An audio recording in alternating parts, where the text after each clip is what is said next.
Corruption. Sa Pilipinas, hindi ito aksidente, hindi ito isolated incident. Ito ay pattern, paulit-ulit, systemic, at habang tumataas ang kapangyarihan, lalo ring lumalaki ang halaga.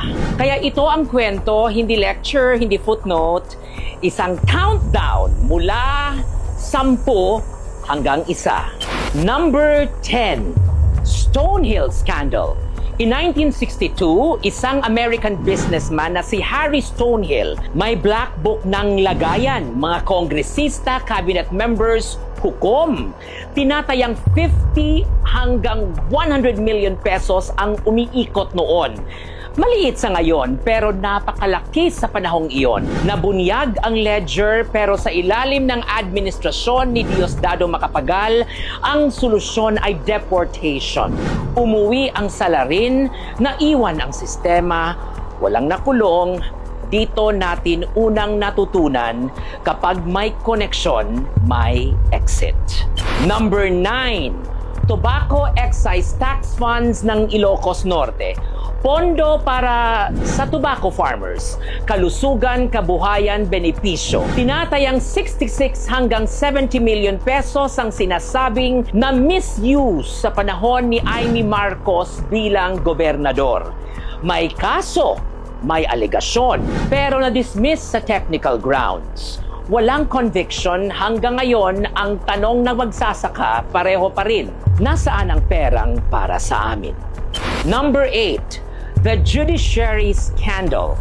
Ito ang iskandalong walang mukha, walang tarpaulin, walang presscon. Cash for decision. Fixers, judges at clerks of court na nahuhuli sa entrapment. Tinatayang 100 hanggang 300 million pesos ang aggregate value ng ganitong scheme sa loob ng maraming taon.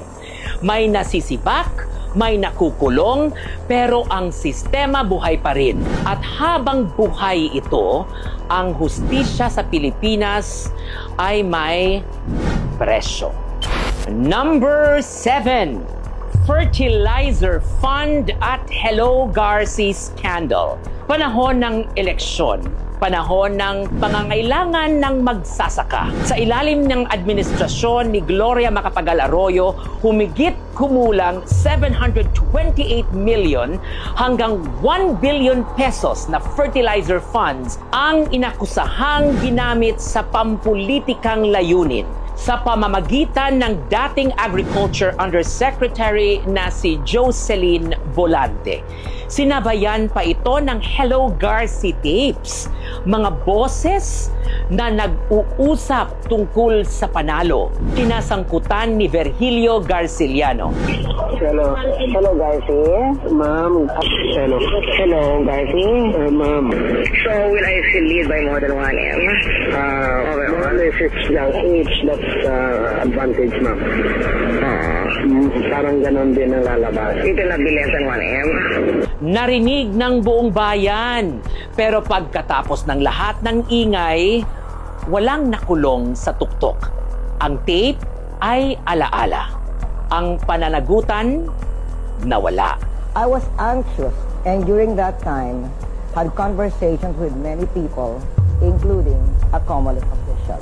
I am sorry.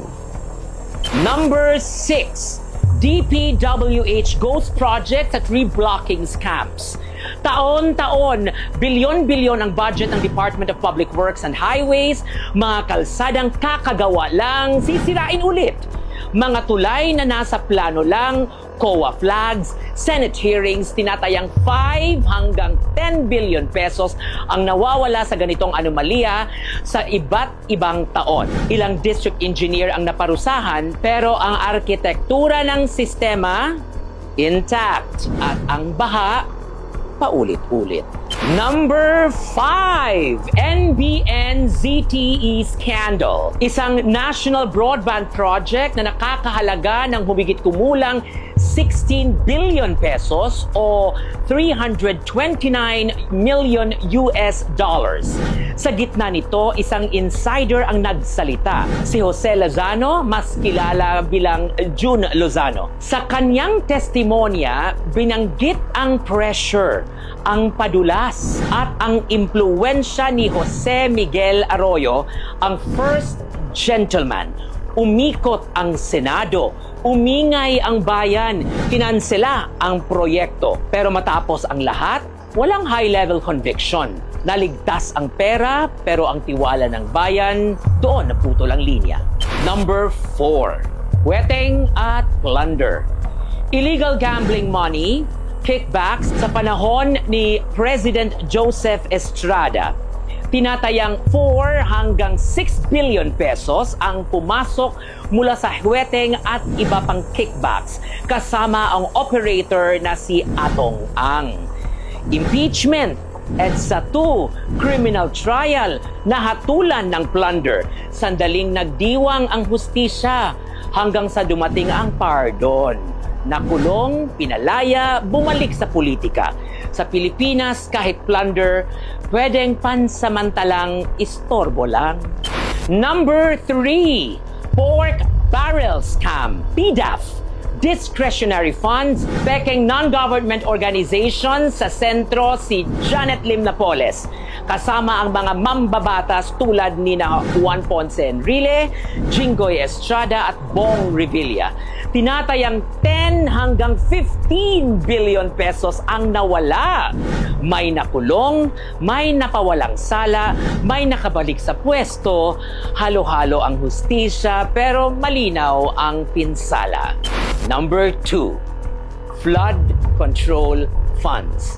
Dito na tayo sa pinakamabigat sa kasalukuyan. Sa loob ng maraming taon, tinatayang 300 hanggang 500 billion pesos ang inilaan para sa flood control projects.